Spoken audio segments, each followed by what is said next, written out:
Cinderella and the Vampire Prince. It was a dark and stormy night. At least, that's how most scary stories start. And this is one of the scariest. Deep in the forest lived a girl named Ella. Each night she would rub cinders or ashes from her fireplace on her arms and legs, hide in the dark. Then she would sneak out for adventure. People began calling the girl Cinderella. They would spot her in the midnight, climbing trees, shouting at the moon, and playing with forest animals. During the day, Cinderella lived with her evil stepmother and two mean, overly clean stepsisters. Cinderella longed for the day she could leave. She only felt happy when it was dark, but nobody understood her love of the night. One day, a golden envelope was slipped under her door. It contained an invitation to a ball at the nearby castle. The prince was looking for a princess. Cinderella had never wanted to marry a prince, but she so wanted to escape her mean stepmother and stepsisters, so she thought, maybe I should go. But there was a problem.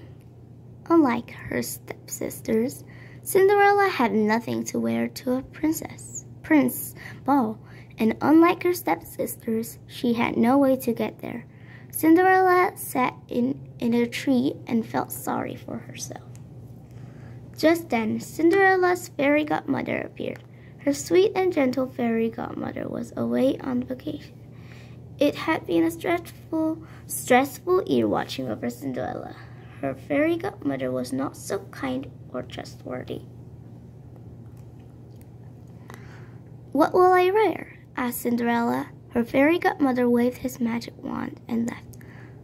Cinderella looked down. She was wearing a puffy dress with shiny red designs all over it. Her black sneakers stuck out from underneath. "And how will I get to the ball?" asked Cinderella. Instead of a pumpkin, I will use this blood red tomato," laughed the fairy godfather. "The prince will love it."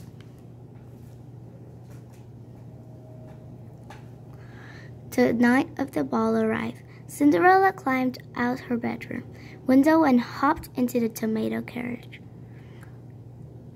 When she arrived at the prince's castle, everyone stared, especially the prince. "Who is this beautiful girl?" whispered the guests. "Ghosts, mummies, zombie skulls, and all sorts of spooky creatures." "What great costumes," thought Cinderella, but these weren't costumes. A band of witches began to play music. The prince strutted over to Cinderella and asked for the first dance. They twirled and spun and waltzed around the dance floor. "Thank you," said the prince. Then he danced with Cinderella's stepsisters and the other girls. The hands of the clock raced round in dizzying speed until it was almost midnight. "It is time," announced the prince. "I must choose my princess." The prince carefully took one last sniff of each girl. The stepsisters smelled like roses. Other girls smelled like cinnamon and apple pie. Then she sniffed Cinderella. "I pick you," he said. "My nose never lies. You will have the tastiest blood." Cinderella shrieked, "He's a vampire!" And she bolted out of the castle as the clock stopped. On midnight, one of her black sneakers fell off on the steep castle stairs. The prince grabbed her sneaker and chased after her. "That blood!" he yelled. "That's delicious, juicy blood. Please don't leave me. I will make you my princess of the night."